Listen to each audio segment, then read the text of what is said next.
4 seconds.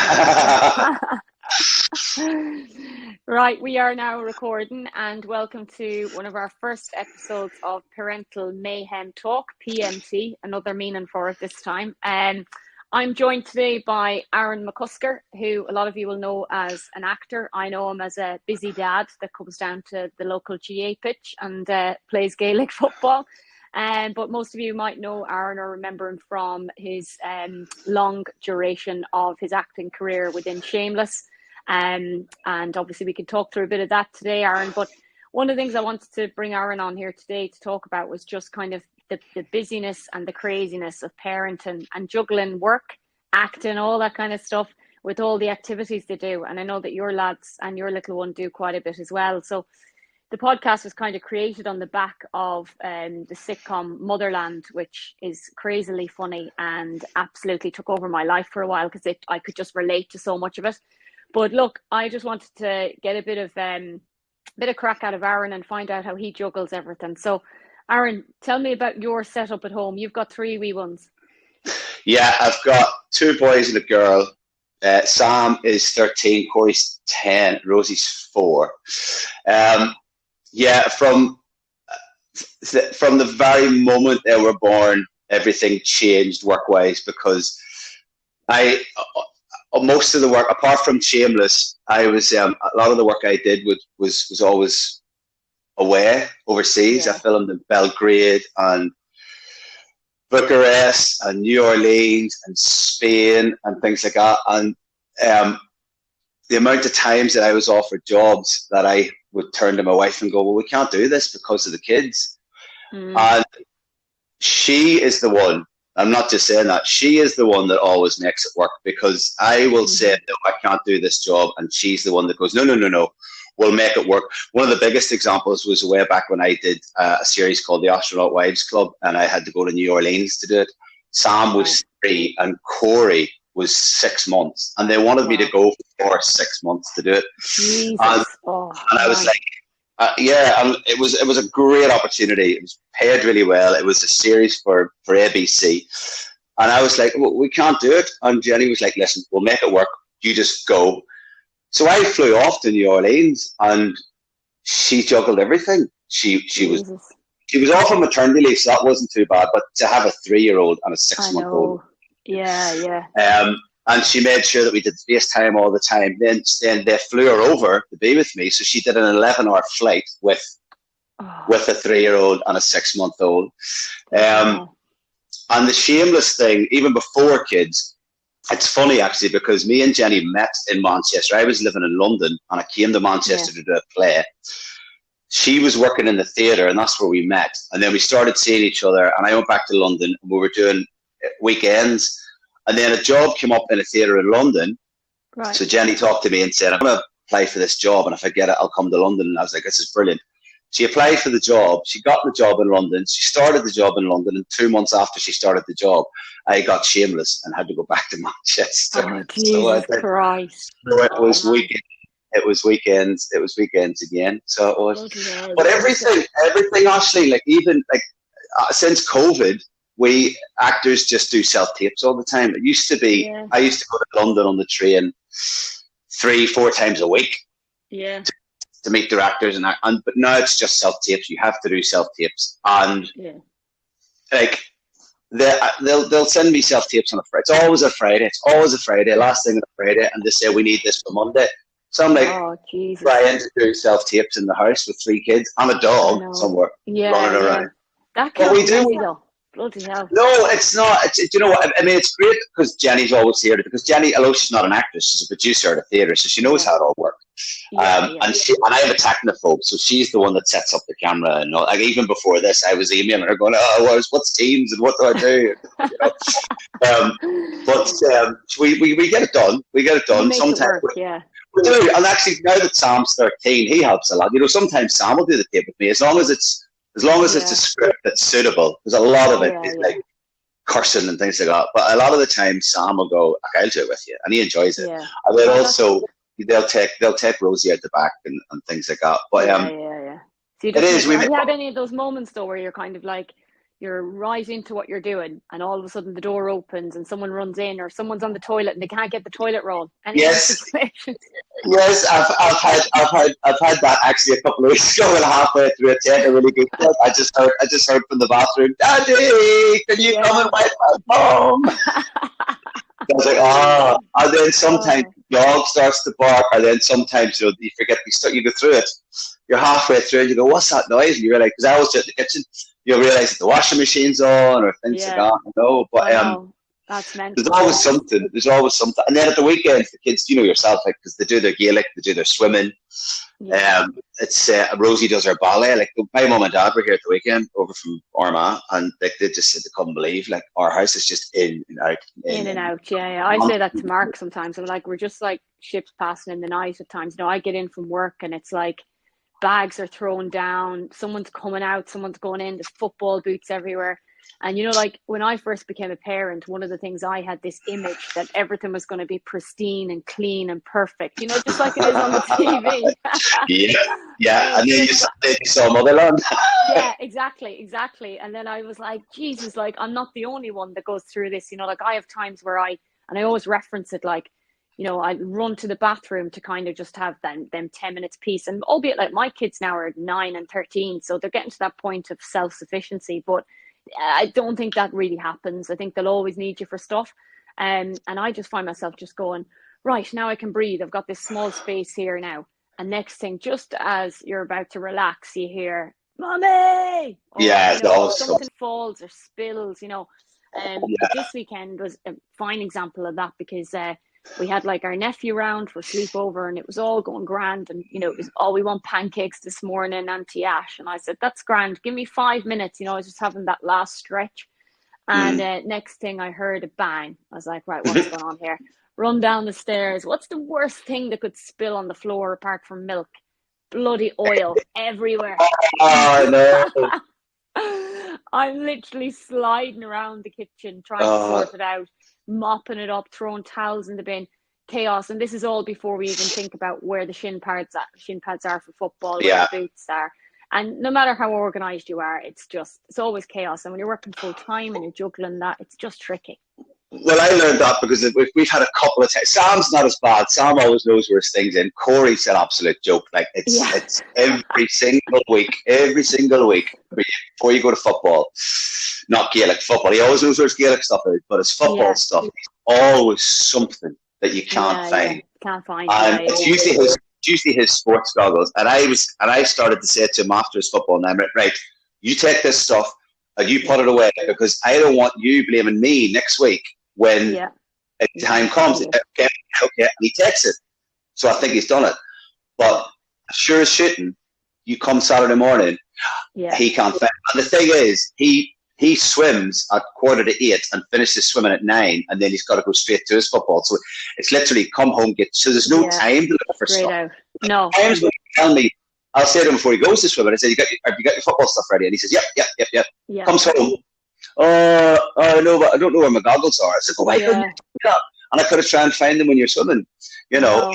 Yeah, but it's mad. And I think, again, that goes back to that kind of thing of that image that I had just as I was becoming a parent or whatever, that, like, you know, when you got to that point of them going to activities, being sporty and all that all the bags would be laid out perfectly, you know, everything would be in the right place, and it just happened to come home in the right place and all. But every day there's things going missing in this house, bottles, you know, jumpers, school stuff. We go through that's the thing that you said about what's the worst thing about leaving still on the floor. Oil. The thing we spend most money on in this house is fucking water bottles. Oh dear God. Every single week the water bottles go missing. I know. And I see, like, Corey's lost to, I don't know if your boys are, your girls have had these bloody Air Up. All about the Air 32 quid these water bottles are. Yeah. And then 5 quid for the little pod. Corey's on to his third, and I've told him, I said, mate, you lose this one, you're done. There's no more, because they're 30. They don't understand, and I don't expect them to understand the value of money. They think 32 quid's nothing. I know, especially these days. 32 quid is a lot of money, especially when I know that you are going to lose it. Oh, I left it. And sometimes when they make up excuses and they're lying, like Sam lost his rugby shorts from Ambrose a couple of weeks ago, and he said they were stolen. I said, they weren't stolen, mate. No, they were stolen. So I had to nip out to go and buy him a pair in the shop in Altrincham that does all the uniform stuff. 24 quid. 24 quid. And then he comes home from school and tells me, oh, I just realised you could have bought a second-hand pair at school for £7. Yeah. Oh, honestly, that Monkhouse shop, I spent about a whole day in there like 2 weeks ago. And I was like, when you come away and you just think, like, when I was going to school, and bearing in mind I'm 40 this year, so I get times have changed, but like my uniform was well under 70 quid for everything, all in. Now, I'm not joking you. I don't think I had changed from about 500 for the two of them going back to school. And, nuts. It's mad. And then they come home and they're a bit like, I don't really think I need the proper school shoes. I can just wear trainers. Sam's jumper for St Ambrose was 30 quid, and I kid you not, he has never wore it once because he just wears his blazer in it. But his blazer was 60. And then when I was in getting the shorts last week, I had a look because if Corey doesn't go to Ambrose, he's probably go to BTH across the road. And I just happened to see all their stuff. So I said, I'll have a wee look here. Yeah. It's just the same. It's like, I know, it's the same. When I was going to school, I'm sure it was the same with you. You had your uniform. There was no like branded sports gear for the school. You took out a t-shirt and a now it's all branded. So we had to pay all the rugby stuff. Then the rugby stuff doesn't do for PE. It's different for PE. As you said, school shoes. Yeah. Then they've got these cards now where they've got to put money on it when they get their own lunch. Yeah, finger tap. Every 3 days he wants that tapped up. I'm sure Jenny doesn't tell me the half of it. Oh no, she won't. That's like me. I will. I'll tell Mark. A section of what's going on with kind of like what they need and what they spend. But I just think he'd have heart palpitations if he realised like some of the stuff like that goes on with topping up of this. And like my girls now, which you'll have with Rosie, they've gone all mad into skincare. Like it's the skincare phase, and it's like taking videos of like moisturising, cleansing, toning, age 9. I barely do that myself when I'm 40. No, and I've got 5 years before that'll happen if it happens at 9. Yeah, exactly. Because it seems like into this she was born and she started school last week, and it'll not be long before she's at the Gaelic. Oh, she loves it. She loves school as well. She's a proper girl. She's like, even though she's got 2 brothers, she loves her toilet humour. But she is a proper girl. She loves her pinks.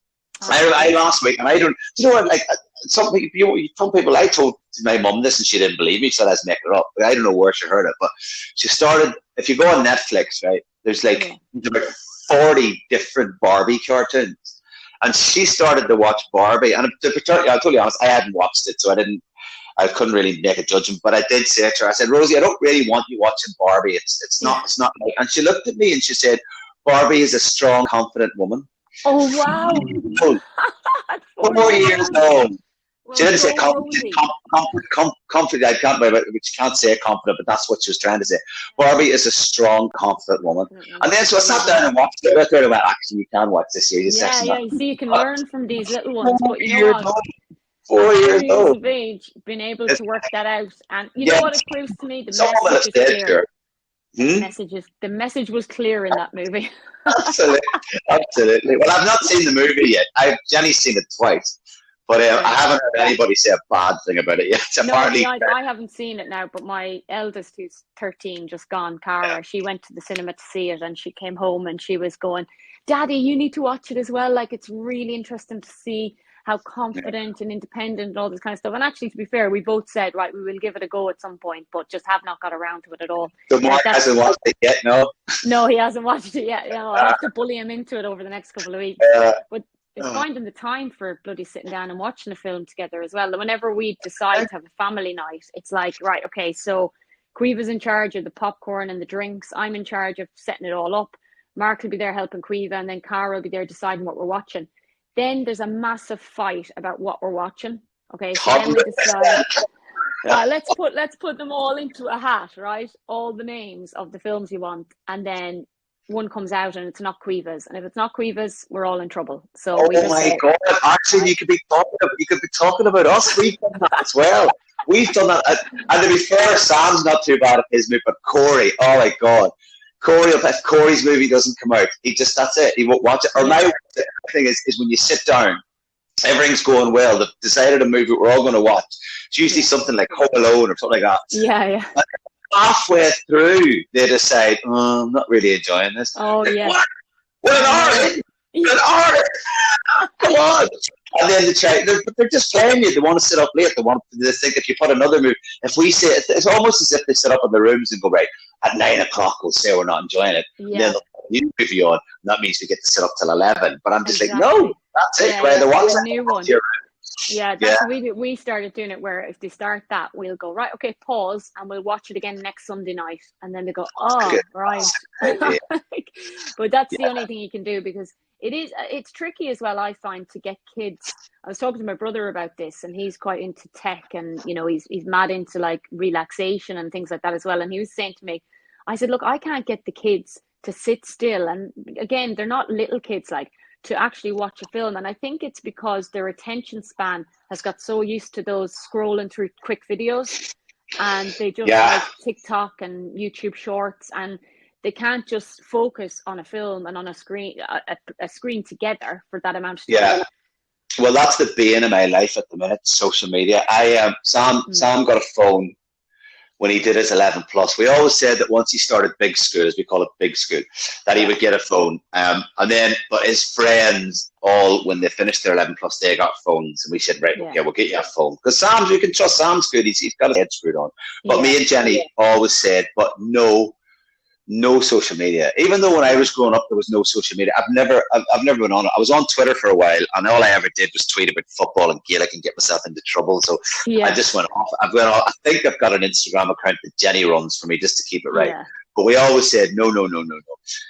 And then after a year, he was like, all my friends at school have got Snapchat. And so we said, right, and we gave in. And I tell you what, Aisling, I wish I never had, because it's just, you have to take us for him to do his homework now. And he sits in it. And don't get me wrong, Sam plays guitar. Sam picked up a guitar at the start of lockdown. Never played in his life, and it taught himself, and he's absolutely brilliant. He's fantastic. Like, he's so good. But I started to notice then that the guitar, 3 years ago he didn't have a guitar. Now he's got 4. Every Christmas he just wants a new guitar, but he doesn't want to get rid of the old ones, because he tells me rock stars never get rid of their old guitars. The first guitar will be on the wall. But the guitar playing stopped, and every single time I went up to his room, I'd open the door, and as you said, it's that. It's not even it's not. It's just boom, boom, boom. It's just the scrolling and it's mad. And so now he's got down. Jenny looks after it all. Now we just turn it off on him because we can. And it's the only time he's ever had arguments with us, and that's when I thought we've done wrong here, because Sam's quite placid, always has been. Yeah. He's only ever lost it over in social media. On the phone, Corey got his phone last week because he did the 11 plus, and we told him, because we thought this would be a bone of contention. We said, listen, son, we know that Sam has Snapchat, but you know how much me and your mum regret it, and you're not on Snapchat. And he's been okay with it. He's absolutely fine. He WhatsApp, although it's hilarious. He got his phone last week, and I swear to God, I kid you not, within a day, I had been added to about 4 WhatsApp groups. He's got a WhatsApp. He's got a WhatsApp group that's just me and him. He's got a WhatsApp group that's all the family with him. He's got a WhatsApp group with me. It just kept popping up. And he's It's that beginning. I don't mind that. Yeah. Mind that. But I would try and stay away from the social media as long. And you know what? I think you're right. I think it's never easy, but I think it's slightly easier if you set that out from the start. It's when they're already on it, trying to get them off it, that's really tricky. We have let Cara be on Snapchat and stuff, but she's not on like Instagram or anything that she's not on anything that like her profile is on, been viewed and things like that all the time. But she is on Snapchat, and the scary bit for me, I think, is all the groups that they're part of. So her phone is just constant buzz, and I'll be like, who's this now? And it'll come up and she'll be like, oh, there's 70 or 80 people in that group. And I'm like, what? Who are these people? And you can't kind of, but like you said, Cara's probably similar to your Sam in that she's quite placid. She's quite, straight Yeah, talking, responsible, seems quite mature. Obviously, you can only go with how they are right now today rather than kind of predicting.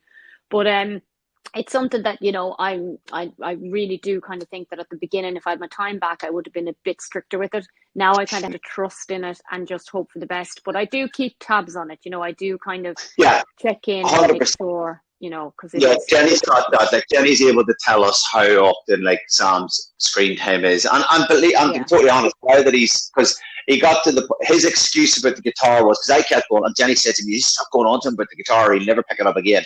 He basically had taught himself as much as he could.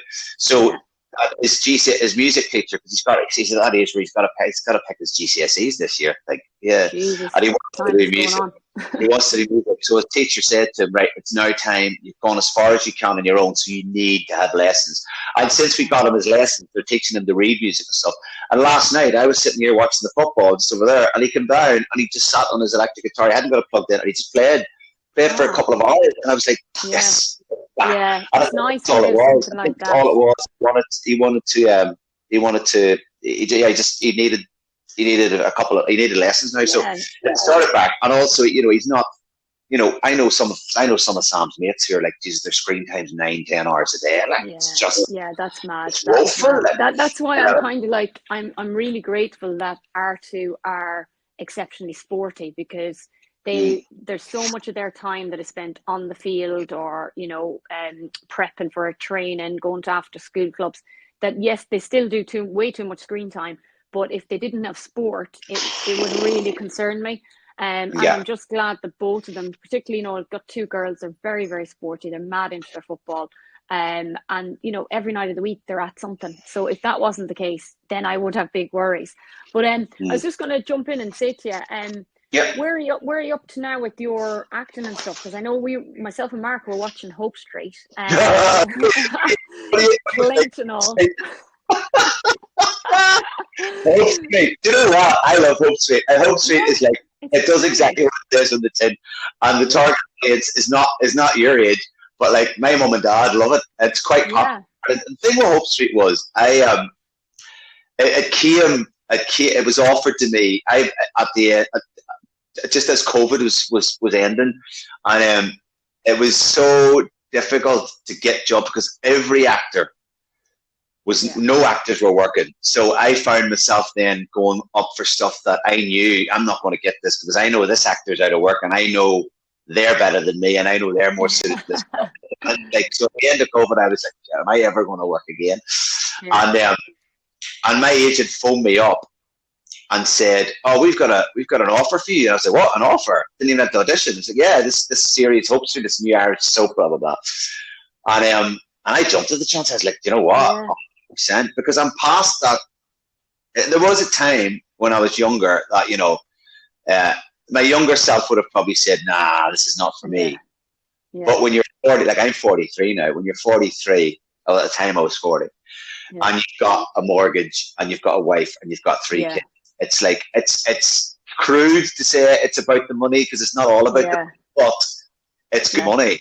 Exactly. And it's not a million miles away either, is it? Really, it's not. And I get to go home, and it's like the first series was 10 episodes, the second series was 10 episodes, so it was like 12 weeks. The last series that's going to come out now, the first half comes out in November and the second half comes out in January. Because it did so well, they upped it to 15 episodes, so it was 18 weeks at home. But it's funny actually. Everyone that's in it, although they're all Irish, none of them live in Ireland. They all live in England. So there was a bit of a kick up for all the actors who are living in Belfast. Home, are you bringing up? But I don't care about that. I'm like, do you know what? Do you know what? Yeah, exactly. But they fly me back. They would fly me back every weekend. So again, although the difficult thing about that was though, because I film it during the summer. So then I go off to work and the kids are off school. So then that's what I say about Jenny making it work. And then Jenny's working. Like, when that job in New Orleans, and Corey had just been born. Jenny was still on maternity. Now she's working 3 days a week, but her work are brilliant. They're like, listen, if you've got the kids, work from home. Yeah, And Jenny yes, it's so. does work. When she works from home, she does work from home. So that's another thing that she makes work. You know, it's like three kids and a dog on your own. It's unbelievable. But yeah, so we finished the third series. It's already been recommissioned for a fourth series, which they've asked me back for, which I'm sure I'll do, but that won't be until March next year. I do get a sense from that cast, and obviously you've worked with some really interesting people like Anna Friel, and you know, like you're in obviously an amazing film and stuff, and you know, BAFTA awards and things. But when it comes to like the cast of that Hope Street, I don't know what it is, but I'd say they're great crack. Brilliant crack. They are. Yeah. It's the first. It's only my second job that I've done that was Irish. I did a wee film a couple of years ago, actually with the guy who plays with Kieran McMenamin, who's a friend of mine who plays Finn. We did a football movie called Shooting for Socrates, about the North of Ireland football team when they went to the '86 World Cup, and that was the first. And it was the World Cup was in Mexico. Obviously, we didn't get film in Mexico. We went to Spain, and so it was like 13, 14 Irish boys away in Spain for 3 weeks shooting this movie. I mean, how the movie actually got made, I know, yeah. There was a few drinks were had. Oh, there was one night when the taxi driver dropped us off, and one of the actors had been sick in the taxi, and we had to clean it up, and there was just nights like because we filmed it in January, and where we were was just there was no one like no tourists at that time of year, but we were close to Benidorm, and we all decided to jump in a taxi one night and go to Benidorm. And even though there was not a sinner in Benidorm, everywhere was still open.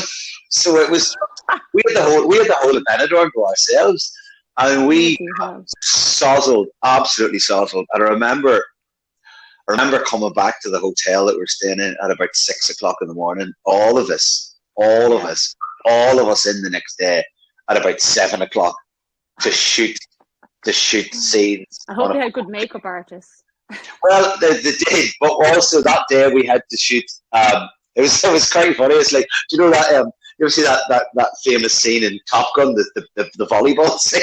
Oh yeah. So we had one of those in a pool at the hotel, and it was I kid you not, Aisling, it was the coldest pool I've ever been in my entire life.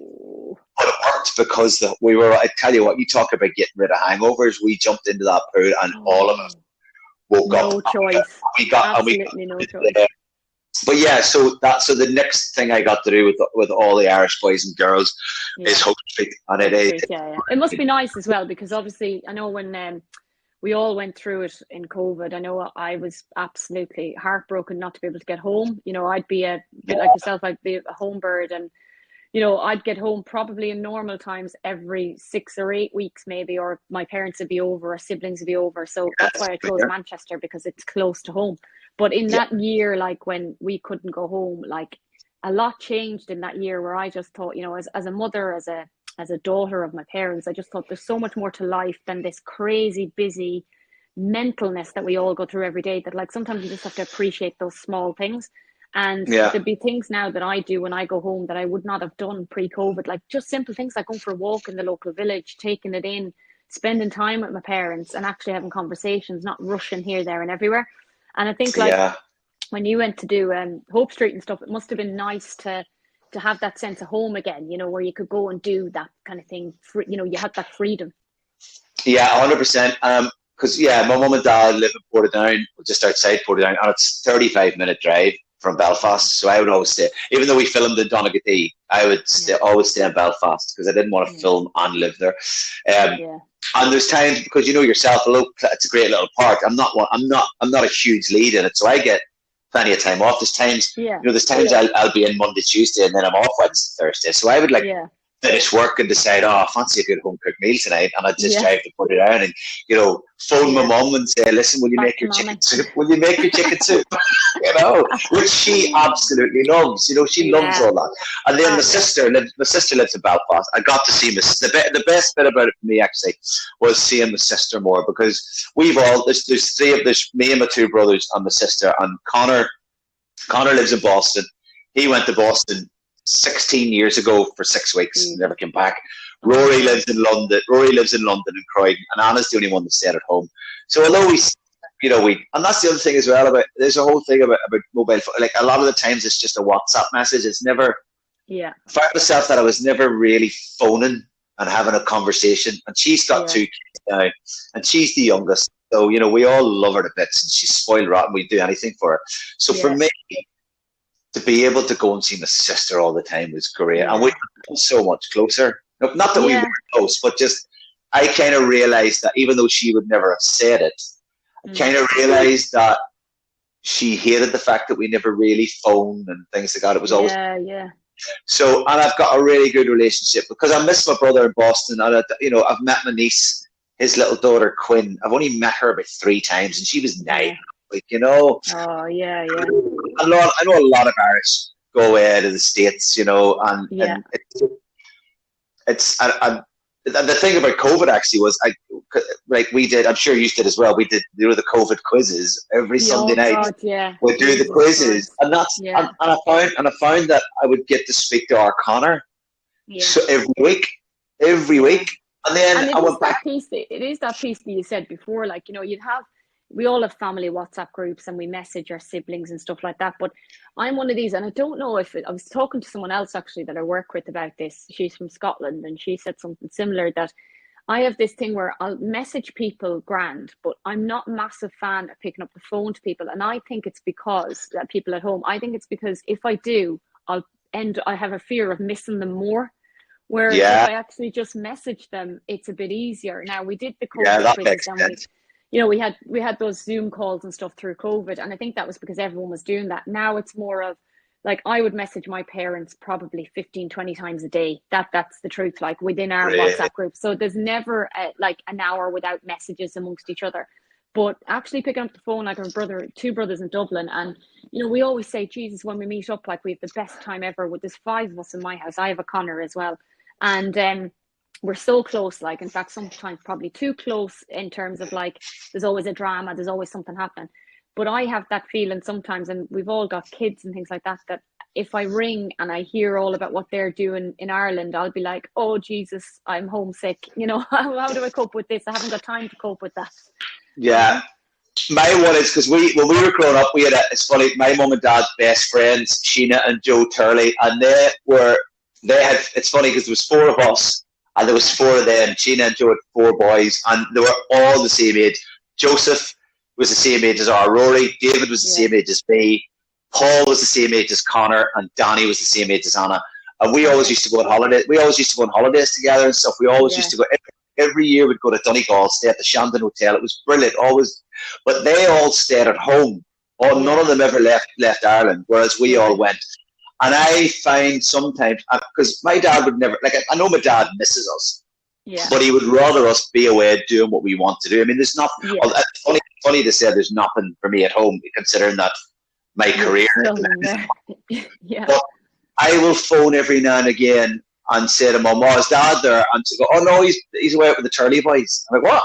She says, Joe and the boys are going out today because they feel bad for Dad that we're all away, so they take my dad out. And although that's so nice, it's lovely, I get really jealous. I'm like, so when my dad was over at the weekend there, he was getting ready to watch we were getting ready to watch the rugby, and it was my mum said, because she was in watching Strictly in the kitchen.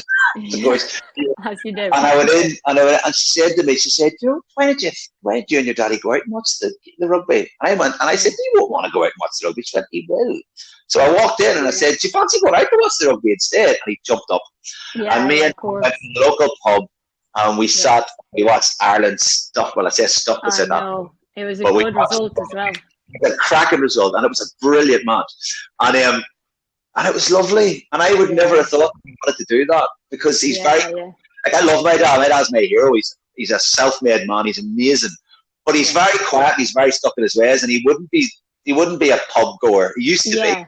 Yeah. So I know he wants to be in front of the stove. That's it. Like sometimes though, sometimes people just need that little bit of a nudge, and deep down somewhere, they'd actually love that crack and love to get out and do that thing, but because people don't offer that out every day, it kind of, it comes across like you said, your dad jumped out of the seat and he was delighted to do it and you had a great day, and that's just it, about when you're at home and stuff. When I go home to Ireland, my dad comes over here all the time because he supports Man City, so we have a great kind of connection there, so we go and watch City together.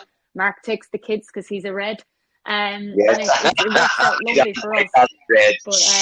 But when you're at home, sorry, one second. Right. I think that's just coming back in. So yeah, when you're like we're saying, when you're at home though, it's nice to spend time with people, the quality, and as you said, that thing of sometimes when you hear something that's happening at home, you have that little bit of jealousy sometimes. And my 4 siblings all live in Ireland. So now when I say they live in Ireland, they live in Dublin and they're spread out a bit. So I can't really get home as quick as some of them. But there's something about the sea being between you. There's something feels a bit longer. I know. It's so quick to get home, but still, and it's also that whole thing about knowing that, if they text you and say, "Oh, we're all out together," you're like, "Oh, I was there." I don't do that as much. Yeah. They're all like my brothers are spread out too, but yeah, it's more when my dad's out with it's more when my dad's out with the Turleys. That's what I get. Yeah. Them Turleys. I love it. But even like my auntie Denise, she's my close, my mum's sister. I love her to bits, and it was her 70th a few weeks ago, and I couldn't be there for it. And then my cousin Maura, it was her 50th, and I wasn't there for it. And the parties in the house, and I was just like, oh, But then those things where I could have, again, I say about Jenny, like Jenny would have been happy for me to go. She would have said, "Just go on a plane. It's literally a 35-minute flight."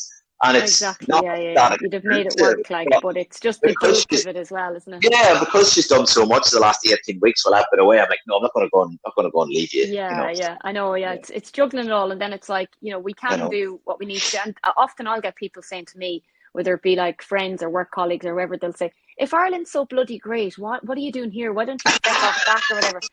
And I'm like, no, it's really good, but I love it so much, I don't want to hate it.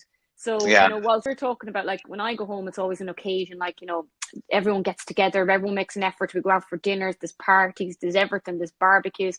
But when you go into the depths of winter and, it's November, late November or early January or something, and nobody's going anywhere, I'm from a remote part of the countryside, and people are a bit kind of down in the dumps waiting for summer to come. So, I live 6 minutes. Yeah, I live 6 minutes from the Trafford Centre. But the bugbear of my life. But I'm around everything. I can go wherever I want. It's not a big deal. I don't have to think about a cinema trip or anything like that. But at home, everything is a bigger deal. So, it has, in the summer, there's nowhere else I'd rather be than on the Emerald Isle. But there you go. Absolutely. And your fair play, like similar to me, like you're bringing up your kids in England, as am I, and it's very important for me that they have the Irish culture and the values and everything else. And me and you both know that the GAA is a big part of that. And 100%. As we know, we love St. Brendan's GAA, and we love being down at that bloody rugby club at the weekends in the summer. It's something else, isn't it? Absolutely. And I don't know if you know, because I've not seen you. Sam is back at it now too. Yeah, I was delighted to hear about that. Yeah. Because Sam, like 100%, like Sam really was gutted, but it was just one of them. He had to. I'm sure you're sick of me going on about his swimming, but it's 6 times a week, and he's like, it's 5:20. We're up at 5:20 on a Tuesday morning, a Thursday morning, and a Saturday morning to get him there. He's so good, but he entered himself into he got all these national things. He entered himself into the Irish nationals, and he went to Limerick during the summer and swam in the Irish nationals and got 4 personal bests and made 2 finals. And I was never as proud in my life because he's so Irish. It's like, but I'm having a thing at the minute because they've got their British passports, and there's nothing wrong with that. So I was applying for their Irish passport, and what a rigmarole that is. So I got it all filled in. I got my witnesses with their stamps, blah, blah, blah. Sent it all off, the three of them. So Rosie, Corey, and Sam. Jenny can't get one because she it's weird. It's weird. But sent it back to me saying, "Oh, you need to register them for foreign birth certificates, foreign-born birth certificates, because I don't know if you know this. I wasn't born in Ireland. I was born in America, right? I was born in New Jersey. So they're getting their Irish passport through my grandma, through my mum.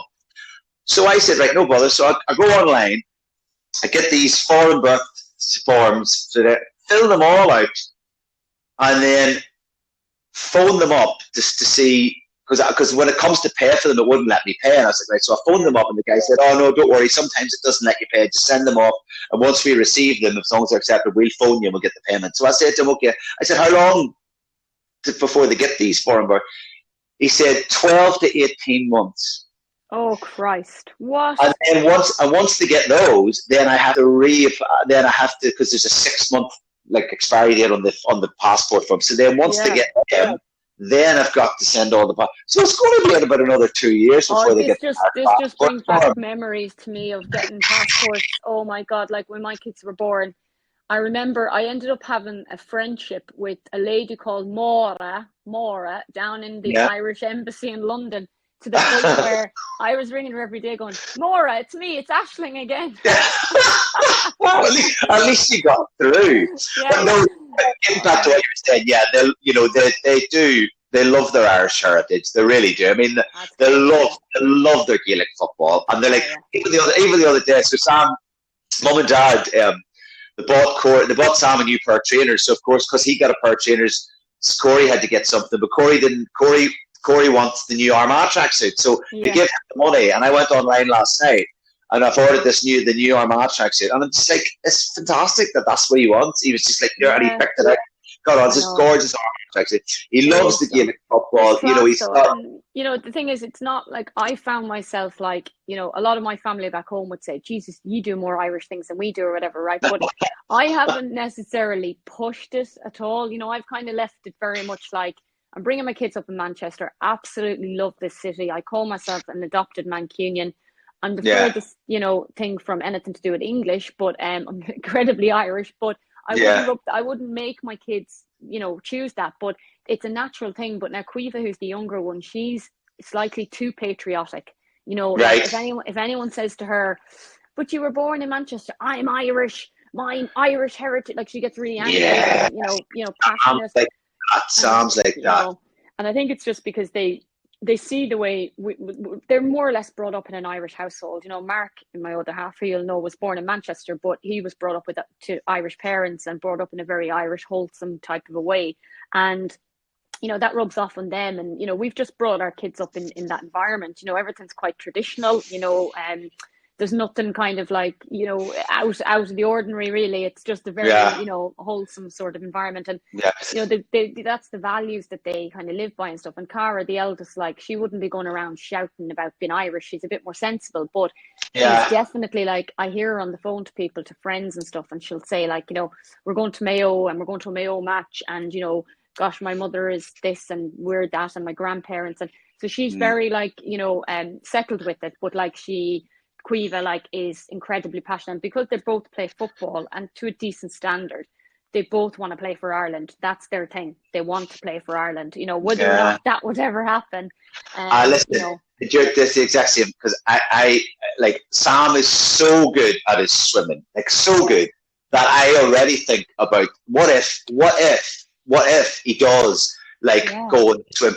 Like if he was to win any medals, like because I was a really good swimmer when I was but there was nothing for that like that and like the training they get here. Yeah. It's intense, isn't it?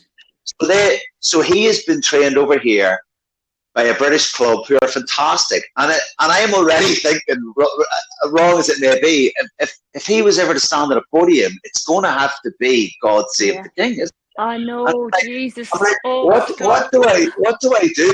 There's a great story, and I don't know if it's true, but I hope it is. Like in the apparently the Euros football final last year, or 2 years ago, when England played Italy, Declan Rice's dad was in this crowd in an Italy top. while his son was playing for England because he's Irish and he could have played Ireland, he chose England. His own father was apparently in an Italy top, and it's like tough, like what do I? And I'm more like my mates will ruin me. Oh, stop! Yeah, like my family would take the piss big time. Like, what can I do? I know. There's nothing I can do because they're the ones that have given that opportunity. And again, I'm an adopted Mancunian. I love, and to be totally honest, I think a lot of times I say, Mancunians aren't British, they're Northern. Same as that. Yeah. I've lived in London as well, and it's a completely different kettle of fish. It's a different kettle of fish, isn't it? Like, I've only been a few times, but like I've always just, when I get back to Manchester, just love being back in Manchester. And I heard I seen like a quote thing or some kind of a thing on, I can't remember who it was, but this guy said that he was coming back from London anyway, and he jumped in a black cab, and he'd been in London where it was all very unfriendly and corporate and cold. And he got into this taxi and he said, what's the best thing about when you get in a black cab in Manchester? They always say to you, where to, love, or where to. And they have a conversation with you, and they take you where you're going, and they'll ask you, how your weekend. In London, it's just like, all about. Completely. I lived in London for 6 years before I moved to Manchester, and it was like, the tube journey in the morning, and even in the evening when it was so full, like no one speaking, like no one speaks to each other. No, and that's funny you should say that, because that kind of reminds me of they just, I don't know, standoffish, but like Mark sometimes says to me, when he comes back from doing a bit of shopping or he goes to Aldi or something, and he'll say to me, he'll go, I think people think I'm a bit mad. And I said, what do you mean? He said, it's like I let on to everyone. Like, I'm literally like, how are you doing? Like trying to get a conversation going with people. And I think again, like, obviously Mancunians are a lot friendlier than Southerners, let's say. But I think the angle of that is more that like Irish people love the chat, like just love the chat. And it's like, sometimes I'd be walking down the street and I'm like, hiya. Or when I'm driving the car, I have a habit of going, my kids are like, what are you doing? I'm like, oh yeah, sorry, we only do that in Ireland. Put the hand down again.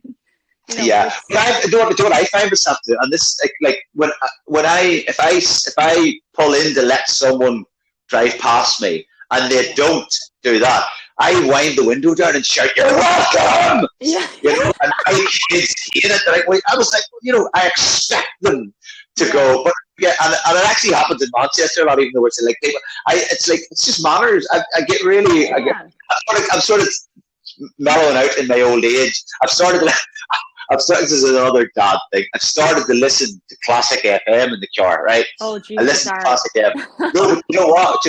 It's like my road. Not that I have really bad road rage or I'm an angry driver. Yeah. But it does. And the thing is, I can only do it when I'm in the car on my own, because the boys would be like, or even Jenny would be like, turn that off. But I find it so calming. And then if people don't acknowledge it, let them pass, I just let it go. I slow down to let people out. I must adapt this. Yeah, definitely. My boy Sam especially is like, you're getting old, Dad. I'm like, I'm only 43. That's another thing. I don't know about Quiva and what's your other one? Sorry, Cara. I don't know about Quiva and Cara thing, but they think 43 is like ancient. Only 43. Yeah, and like, I don't know, I've only noticed it. I don't know if it's because I'm turning 40 now in December, and I don't know if it's that, but I just keep thinking, like, if I see somebody else, and then, like, say if it's one of the kids' parents or something, I'll go, oh, they're well in their 50s. And then someone will go, no, they're not, like, they're about your age. And I'm going, oh, Jesus Christ, like, really? So people are looking at me now like I am that age, whereas you kind of think you can get away with it, or people would say, are you a young looking family or something? But like that soon starts to kind of run its course, and you get to that point, like, but I'm hanging on to the 30s. I'm hanging on in there for another 12 weeks. Listen, you've got I have 2 more years out of the wrong side of 45. My God. I'll be 44 on New Year's Day. Yeah, so, but you know what though, like, you've got 3 kids there, right? And you think about, what's Sam, 13? 13, right, okay. Yeah. Exactly right. I've got like friends, and I know lots of people who are only starting out now having their families. Do you know what I mean? Like, and that's like, whilst it's lovely to see a nice newborn baby and all that, like, I come home sometimes and I think, Jesus, like, at least now they can get their breakfast on a Saturday morning. They can make their own bloody supper. tidy their bed if they can. When I was, because Corey's at his last year now of primary school, and Rosie's just started, and I had some of the dads, a couple of the dads and a couple of the mums saying to me, like, when I dropped Rosie off, they were looking at me going, "You've got another 6 years of this?" I was like, "Yeah." Because obviously their kids are in Corey's class and they've got no others, so this is it for them. Primary school's done, and they're like, "Oh mate, another 6 years." I'm like, "Yes." Yeah. Rosie was a surprise, a pleasant surprise. But I even remember just what you were saying. Jenny was worried about her age. Jenny was 40 when Rosie was pregnant with Rosie, and I'll never forget the first visit to the midwife and her worrying about her age, not about the fact that she was 40, but just about any complications and things like that. And I'll never forget the midwife even back then saying, "Jenny, so many more women are now having babies in their 40s. They have their career. They kept their career first, and then so it's like it's a lot more common." Oh than, yeah. Fair play, fair play. I think it's like I'm definitely done. I couldn't have any. If I was coming home to another, because she'll go down in her own bed, but sure as shooting, we'd wake up in the morning and she's in bed with us. She knows that if she wakes me up, I'll put her back in her own bed. So she's started to sneak in now. Oh yeah, and she'll have that like extra kind of layer of getting away with things because she's the only little girl, and she's daddy's princess. Exactly, why shouldn't she? But you know what, like I was jealous every night again. Yeah, exactly. I was saying to my little ones, because I was telling them obviously the last couple of months that I was putting a podcast together and that I'd be referencing them and talking about how stressed out I am all the time. But I also said to them, look, the reality is like I wouldn't change a thing. I absolutely adore being a parent and a mother. I think it's amazing. It's such a gift and it's unbelievable. But there are times without a doubt where I want to pull my hair out. I have screaming matches. There's fights over who's sitting in the front of the car, and it's where world. I said to them one day, "That's it. I'm going into the house. If you want to argue about who's going in the front of the car, you do that. I'm not bringing you anywhere. You sort it out yourselves." I was so angry. That makes me angry. My worst thing is because I just have to walk away. Sometimes, again, Jenny's the one that's so calm that way. I shout. And me and Corey, I love him to bits. But me and him are so alike. So although we adore each other, me and him fight like cat and dog. Yeah. A lot of the times I have to walk out of the house. But I don't know if you have this, but and Jenny always pulls me about this, but I continue to do it. It's the threats that I make that I know that I can't follow through on. Yeah. And Jenny knows. And now they know. And I get like I'll say to Sam, right, that's it, you're not going to swimming camp. But Jenny's Aaron, swim camp's paid for. He's going. And then now Sam will go, yeah. Sam will go, yeah, I am. And then I'm like, oh, because I know. Yeah. So I need to stop making these threats. I need to start doing things that I know I can follow through on. You're not going to jail, like, and it's like, of course they are. Because the thing is, if you punish them by not letting them do sports, then that's just another can of worms. Because and that's it. You know what though? It's hard to find a punishment in today's parenting world because the phone works. Yeah, the phone would work. I'll happily do that. Oh, give me your. That's it. Exactly. I think that's probably the only one really, because even if I threatened, you're not having any pocket money or you're not going to the Trafford Centre for 2 months or something, like there'd be a way around it where I'd have to go and I'd have to bring them. Harsh.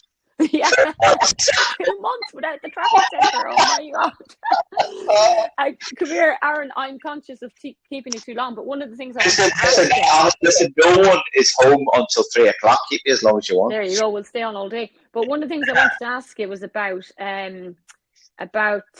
Coronation Street. So strange one to actually bring up because I know I've been in it, but like. When I first moved over to England back in 2002, right, strangely, bearing in mind, I had done a few acting things, like very, very minor local drama things. And then me and my dad randomly decided to sign up or try out for a film they were recording in Castlebar. And it was basically to be extras, to be Irish dancers. We weren't Irish dancers in the background of this barn dance. So we did that, and then all of a sudden, then I started to think, right, at the time I was about 15 or 16. Jesus, I'd love to do something in acting. I love all that performance side. So I never really did anything about it apart from the odd thing here and there. But when I was leaving Ireland in 2002, I was working in a local Londis shop as a part-time, pulling ice cream, stacking shelves, whatever. And the guy was like, I said to him, "Oh, look, I want to let you know I'm leaving because I'm heading off to Manchester."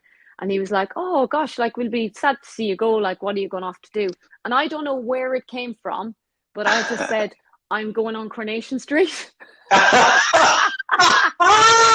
Brilliant. He's still watching it, looking for you, going, why can I not see her? At that screen every Wednesday and Friday night, going, "Where is she? She's not there."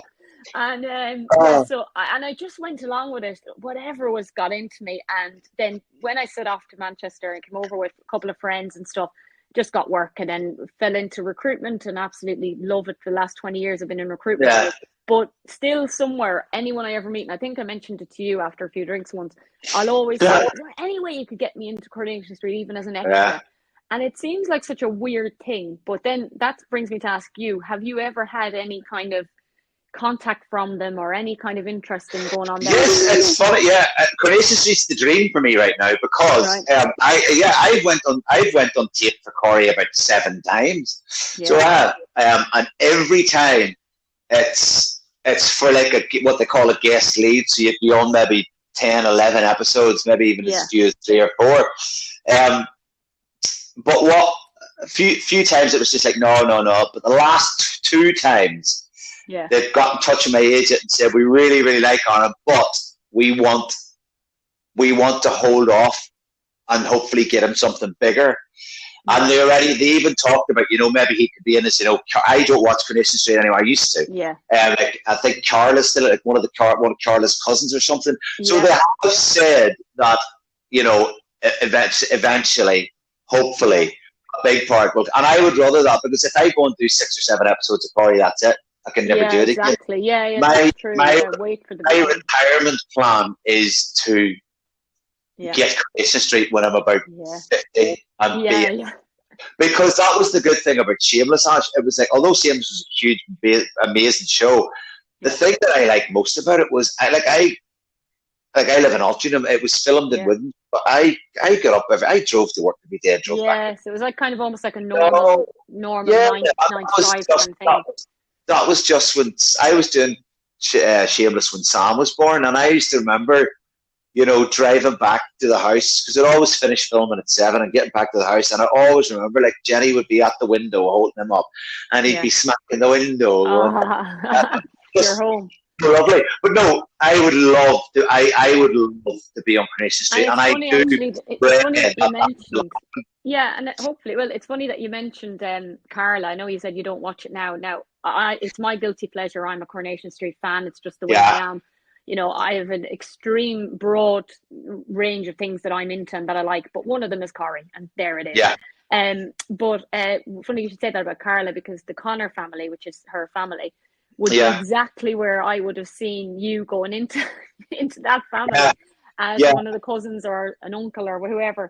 And when I was trying to put myself into Coronation Street, absolutely zero acting experience, and may I add yet again, the cheek of it. But I would have always put myself in as this new Irish barmaid that was coming in. Yeah. And I was just in the background of a few episodes, and then who knows what could happen from there. Yeah. Well, do you know what? It's funny actually you say that. I don't know if you ever watched Shameless, but do you remember? Did you watch it? Yeah, I watched it. Yeah. Right. Do you know Lillian, who ran the brothel? Oh, Lillian, Bo Selecta. She was the older woman. Yes. So she was an extra. She was an extra on Shameless, and Paul Abbott, who wrote it, saw her in the background and went, "She has got an unbelievable face." I don't know which way to take that. But she and he made them write her apart, and that's how she got into it. Thing is, as well, I got on so well with the actors, because we were like, I was in Shameless for 7 years, so I got to, and it was always the same jockey regulars, and they always had a ball. It was always great, hanging out with them. But it's funny because there's like my mate Kieran, who played my brother in Shameless. He was recently on Corey.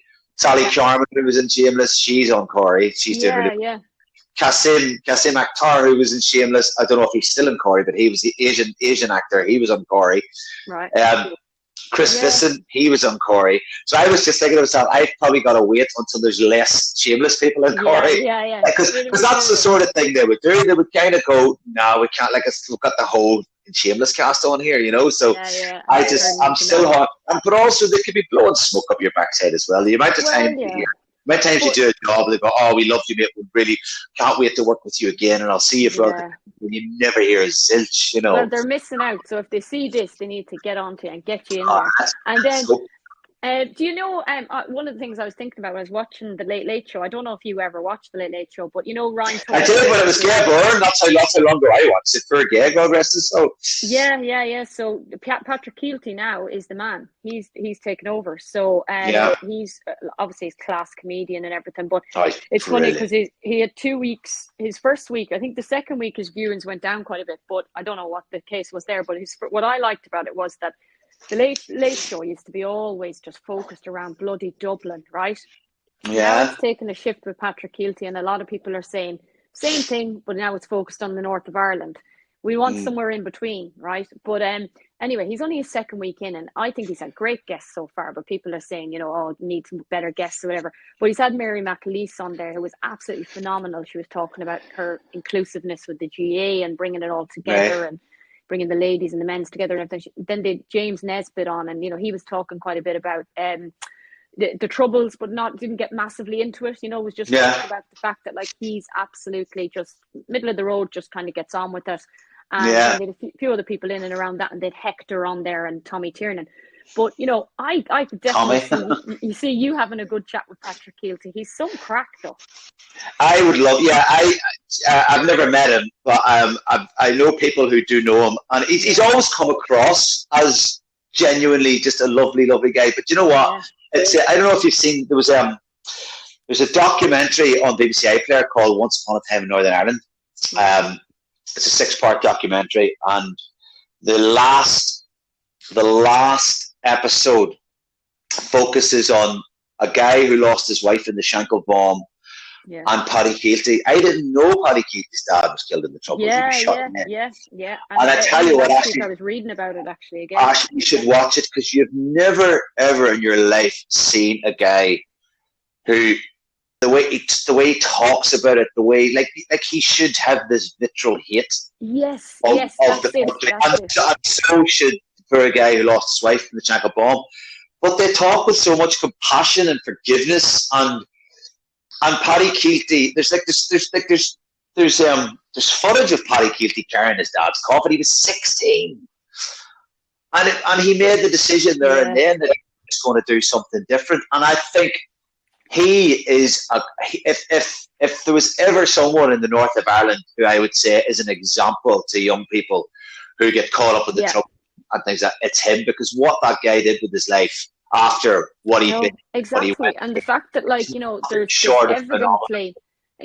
there's evidently no chip on his shoulder, no, not at all. And if ever was anyone deserving of a chip, it would be him. Yeah, and obviously there's many people who've lost people and stuff. Yeah. But the way he was on his first 2 shows of the Late Late Show is just incredibly humble. His introduction, his gratitude for getting that job was so evident, the way he was coming across, and then actually, being able to openly have conversations with people who were also, in that sort of, a borderline situation, even in his first 2 weeks on the show.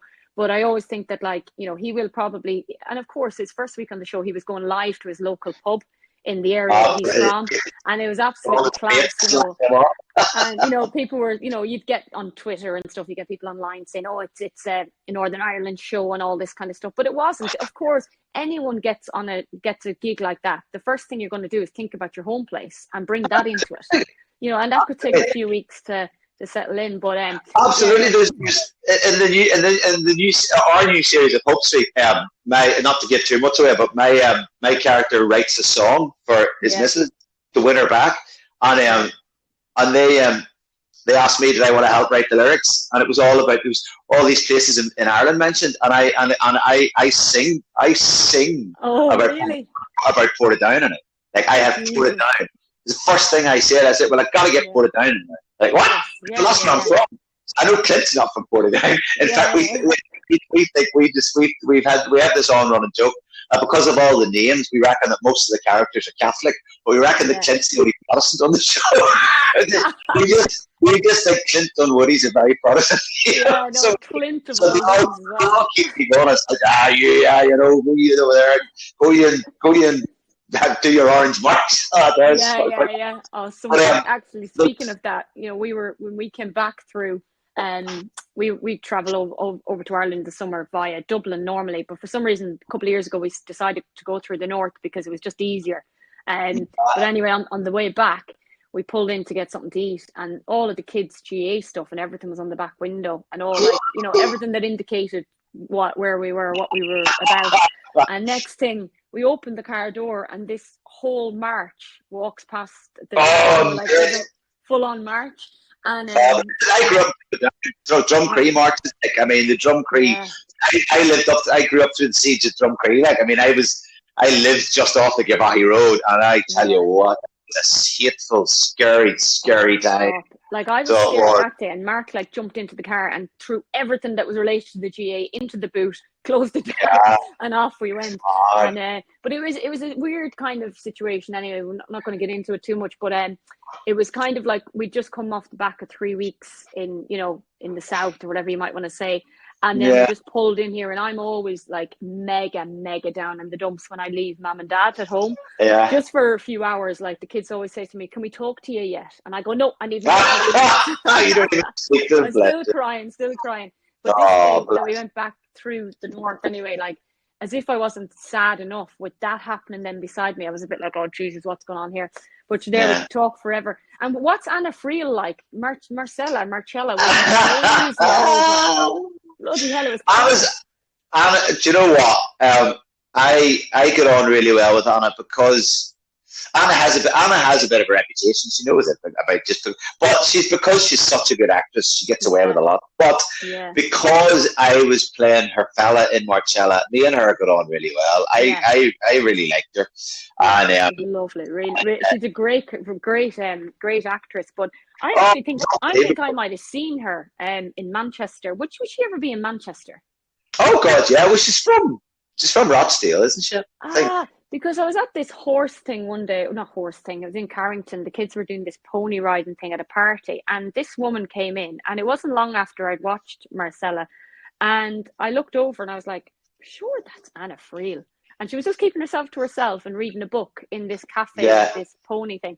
But if it wasn't her, it was her double anyway. But she seems like a really really nice person. I've seen her interviewed on a few things actually, and as an actress, I've always really, really liked her. I thought she was brilliant. She's amazing. But that series, I was hoping there'd be another one. There's no chance of anything else coming out there. I think there is. The last I heard was, it'll all be down to Anna because it's her baby and she's executive producer now. But the last I heard, apparently they were going to, because at the end of the one that we did, she went off with the baby, didn't she? And they were talking about, the last I heard, they were talking about filming a series in Sweden where that's where she went. She'd gone with the baby because she takes the baby that's not hers and off she goes. The last you see it in the airport with the child. That is talk. But again, it might not happen, or it's because she's so busy, it just might take a while before they do it. But I'd be very surprised actually if there isn't. She's got Irish. It's her family. Her dad's from Belfast. Oh, is he? Didn't even know that. Didn't do any research on that. Her dad's Belfast. Yeah, and then it also hit me what's the name Free? There's that isn't there? I am Free there. But no, and she loved being home. She loved being back in Belfast, so she did. Oh, did she? I'd say that was good. When was that? Was that pre-COVID? Yeah. Yes, that was. Yeah, actually, I'll tell you exactly when it was 4 years ago. Because Rosie was born when I was doing Marcella, because I got a few days. It's because I missed the birth. I was filming. Jenny, actually, you like this. Jenny went into labour in the Trafford Centre. So because Rosie came a month early. So I was just at Belfast going, we're all right, no bother, everything's going to be fine. And then Jenny phoned me on set and said, sweetheart, I'm being taken to the hospital. I think I've gone into labour. I'm in the Trafford Centre. I was like, but Jenny, it's a month early. But yeah, but and I finished the day. Yeah. Went home. Jenny's mum drove from Teesside to Manchester to be with her. Got there in time for the birth, and then I went to bed that night. Rosie still hadn't come, and I'd booked the flight to go the next morning. And Jenny, and I got a phone call at like 1 o'clock in the morning. And it was Jenny saying, "Oh, she's here." Oh, and I was like, "What?" Yeah. So in the Trafford Centre. I was like, "What are you doing? What are you doing out at the Trafford Centre shopping?" Well, the Trafford Centre is a lot to answer for. But, getting back. Yeah, so I don't know. That was before? I think it was very close after that COVID happened. Yeah, because I think Marcella was probably the last job I did before I started to do Hope Street. Right. Yeah, before that, yeah. Well, look, I think the next thing we're gonna see you on is definitely Coronation Street, and when you do, there's serious pressure to get me on as an extra. I'll get you on it. I'll do my best. So what's the schedule like tonight then? What are the kids doing tonight? What's tonight? So pick them up from school. Corey's got swimming in Partington because Altrincham Leisure Centre is being done up. So they swim all over the place. They swim in Sale and Partington and Ambrose. Corey's got swimming at 7 o'clock to 8 o'clock. Sam's got swimming from 7:30 to 9:30. Jesus. And Liverpool's playing, so I'm trying to see if Jenny can do it all, so I can watch football. Pass the back and then we've got to get Rosie to bed. So it's actually tonight's not a bad one. It's the weekends, the big ones. Corey swims Wednesday, Thursday, Saturday, Sunday, but it's a Sunday evening. Sam swims Monday, Tuesday, Wednesday, Thursday, Friday, Saturday, Sunday. And so the Saturday, so the Saturday is up at 5:20. Get Sam to swimming for 6. Yeah. Come home, get Corey up at 7. Get him swimming for 7:30. Pick them both up at 9 o'clock. Drop Sam home. Get Corey into his football stuff. Go and play a football match. Come home. Get them both ready for Gaelic. Take them to Gaelic, and then back. And then Sunday morning. Actually, our Sunday's all right now. Corey was having a tutor for the 11 plus, but now the 11 plus over saying our Sunday day is all right. We can go back. I think you said as well. We like to go for family walks. We like to go to Lindam and stuff. We take the dog out. Then Sunday night they're both swimming. So Saturday is the big one for us. Saturday is just and then it's like kind of like, because there's so much of that, I find that like if we try to, one of the things we always decided when we became parents was that we are not going to just become these people who don't go out and have time for each other and socialize and stuff. So to be fair, for people with 2 kids, we do have a decent social life. Like we would always make sure that 3 weekends wouldn't pass without going out, at least one of those weekends. And, it's a big thing for us. And like, say, about 2 weeks ago, we went out to Kennedy's actually, and we had a drink with John O'Shea. And he's so nice. Jesus, I've seen him a couple of times. So John, I've seen all the John. And actually, me being me, like, I couldn't let it go with just meeting him once. I had to then make contact after, and I added him on LinkedIn and sent him a LinkedIn message, and he got back to me, fair play. That's good. That's good. But yeah, so we'll always make sure that we can do that. But I do find that when the Saturdays are so mental because obviously I coach the Gaelic as well. I coach the girls now, and then they both play football. Cara will go to wherever she's playing, Quiva goes to wherever she's playing, then we'll come back, try and squeeze a bit of lunch in, and then out to Gaelic for the whole day and afternoon. So by the time we actually get to that point in Saturday evening to get ready to go out, I'm just like, oh, absolutely cream cracker. Then I just think, right, push yourself, go out, and we have a great time. Because if you don't do that and you let too long pass, I think you just end up just becoming it's just too much, like you need time. It's difficult. Well, it was difficult for us just because not that I'm saying it's easier for you, but like because we've got it's like saying it's like they're still a bit too young to like leave in the house. I'd say if Sam was 15, 16, me and Jenny and Rosie was 6, we would happily go and have a drink and let him watch her. But we have only now found a babysitter. So Rosie started school. Her nursery that she went to. The girl that taught her there, a lovely girl called Rebecca. We found out does babysitting. So actually last weekend, for the first time in a long time, Jenny said, let's just see if let's get Rebecca and see Yeah. how Rosie is. And Rosie loved it. So Rebecca came round Oh, lovely. and she watched the kids. And me and Jenny went to Jardin in Altrincham, which is an all-you-can-eat Brazilian meats restaurant. Oh, nice. And it was absolutely gorgeous. So I think we will try and do it a lot more. We've just booked the holiday. Sam's goes to, we didn't get a holiday during the summer, but we planned it that way because Sam has his swim camp in Spain every year, and he goes to the swim camp for a week, the October half term. So me and Jenny and Corey and Rosie, we've just booked Mallorca, so we're going to go that same week. So I can't wait. That'd be nice. And that's only, and I'm thinking it was like 5 or 6 weeks away, and Jenny's like, no, it's only 3.5 weeks. Yeah. Because we've been to Mallorca a couple of times, and we really love it. And we've just, and because believe it or not, it's actually a wee bit cheaper because it was October. Yeah. And you know, like what's nice about them kind of places, it's not too far away either. You know, like you're not spending half your time traveling around. Like you'll have a great time, and it's something to. I always think it's nice to have something to break up the intro to the winter, the scary winter.